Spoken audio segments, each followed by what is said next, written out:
Hi, welcome to our first Call Up digital devotion for sports people. For those of you who don't know me, my name's Bruce Nadin. I'm the National Director of Sports Chaplaincy South Africa. I don't know about you, but I am extremely glad that we live right now in an age where we have technology like this. Although you will be delighted and thrilled at this moment in time that we haven't yet developed smelly vision. See, just over an hour ago, I came back from what more than likely will be my last road run for some time. And I'm going to tell you that the truth is, I love running. I'm not very fast these days, but I love running. It's a great way not only to keep fit, but just to relax my body, clear my mind, to think and process about things and to talk to God. And I love going for a good run. And if this lockdown means that I have to put that aside, which is absolutely necessary and right, I know that I'm going to miss it. And you, as sports people right now, are having to process loss, the loss of competition.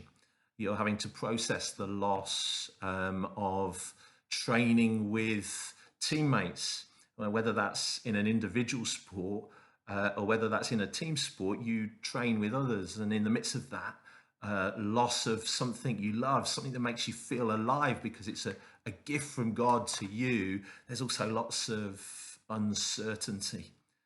And that's where I think Psalm 46 speaks to us. It's something I've been meditating on a lot over the last week.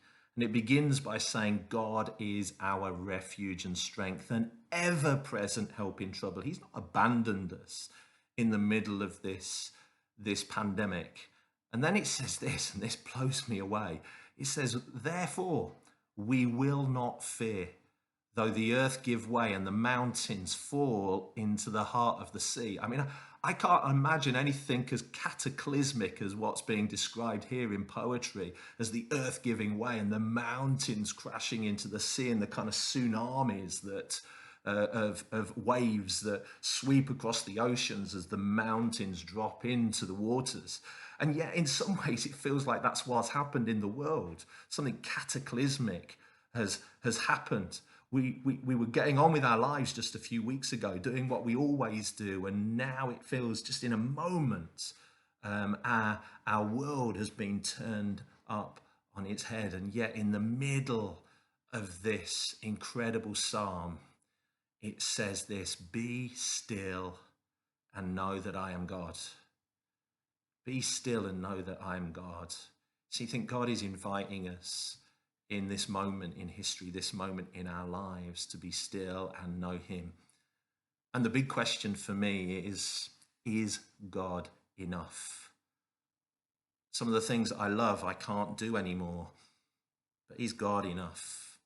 And our culture feeds us some really bad medicine when it comes to answering that question. One of them is to say, when we face difficulties, when we feel depressed, when we're struggling, what we need is self-esteem and affirmation. There's kind of a truth in that. But actually, what we're saying is the answers lie within us. And they never do. They never do. See, God's medicine is really different. I don't have to be enough.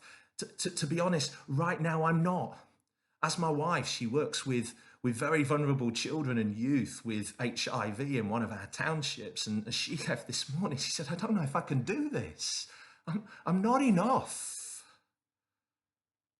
And God says, be still and know that I am enough. I am your sufficiency. I am enough. You don't have to be.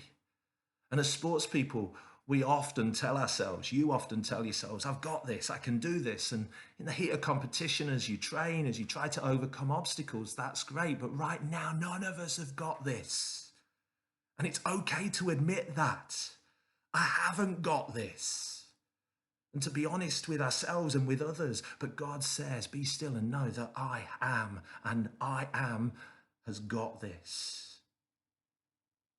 You see, you are not enough and I am not enough, but he is the all-sufficient one. I was really encouraged this week to receive a little message from Nathan Polser, former PSL soccer player, now coaching the under-19s at Ajax. And he says, this week in Born to Play Sports Bible Study in our church small group as well, I've been encouraged to ask myself this question: is God in his rightful place in my life?